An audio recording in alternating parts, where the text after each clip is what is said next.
Hello ladies and gentlemen, and welcome to the Mage soloing guide. Today I'm going to show you just how to really easily solo stuff at endgame using 61 Harbinger, 11 Chloromancer, and 4 Elementalist. Now I do apologise for all the viewers out there who are looking for a soloing spec that doesn't involve Storm Legion souls. I'll hopefully get around to that sometime, but pretty much if you want to solo stuff on a mage, I'd highly advise investing in the Harbinger Soul, as it is ridiculously overpowered and awesome for soloing. So, basically, I'm just going to give you a brief overview of what you can do and how to play the spec, and how I play the spec. I'm going to be doing this live. I am commentating live, so please do not sass me too much if I have too many sort of vocal screw-ups. Now, what I like to do is I like to pull big in this build, and when I get to about 50%, I can pop Empyrean Ascension and also my dodge, and then I'm just going to AoE everything down and have my luminous weapon on, which is my AoE blade.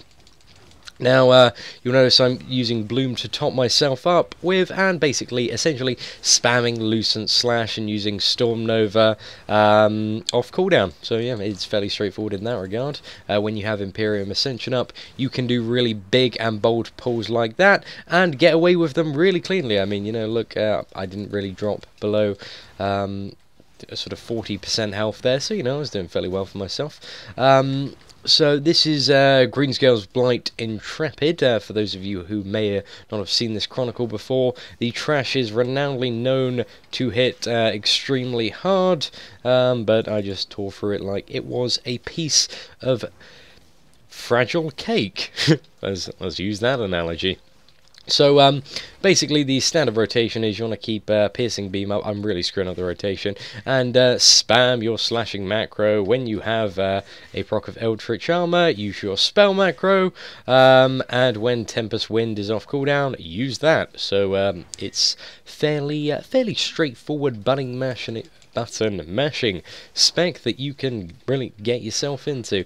Now, the thing is, with the first few bosses, they don't really have many mechanics at all. So what I'm going to do now is I'm going to pause the recording and then resume at Lord Greenscale, a slightly harder and more difficult boss, to show you how it's done. So be right back. And by the power of video editing, I am once again back, and now I'm in front of the last boss of the instance, Lord Greenscale. Now, for this fight, a lot of people have sort of messaged me, I mean, especially on Reddit and a couple of people on YouTube, saying it's actually one of the more difficult Chronicle bosses, and, you know, I'll certainly agree with that. I mean, the damage output is just absolutely ridiculous on this guy. So I think, you know, one of the main general tips, if you're one of those viewers, is just to kind of keep moving when you know he's about to spawn a strangling plant. So, you know, if he's recently spawned a strangling plant, which is the one just to my left at the moment, you don't need to move for a while. But, you know, if he hasn't spawned one for a while, then you probably want to, you know, get moving. But regardless of which, you can use planar retreat to quickly move out of it, you know, if you want to do that quickly. And at 60%, the boss goes into the air, which means you can turn on Phantom Blades and just nuke the crap out of him until he reaches, I believe it's about 40%, and then he comes down, so you might have to go melee for a bit. And yeah, he's back down again. So you'll see, I mean, the rotation, I'm not going to use Empyrean Ascension here because else it would fly too fast. But it is essentially spam your slashing macro until a spell procs, and then use the spell. Make sure you keep loose and slash up, and use Tempest Winds off cooldown. I don't know why I'm moving about so much here like a madman, but it is a very easy solo spec to play, guys. When you're getting low, you can use both Bloom and Condition Response. Some people like to play it a bit more safe than I am. As you'll notice, I'm dropping down to about 40%, but you can use it sort of off cooldown to stay fully topped up all the time. Like I'll just, you know, show a bit of a good practice there now. So yes, in terms of the spec, difficulty to play, very easy. I'm sure within 10 minutes of getting this spec and all the macros, which of course, being the generous YouTuber I am, will post in the description of this video, so you can pick up the spec, the macros. I never sort of originally created this spec, or I'm not the genius behind it. I mean, it's not really a genius type spec. It's fairly straightforward in terms of point allocation.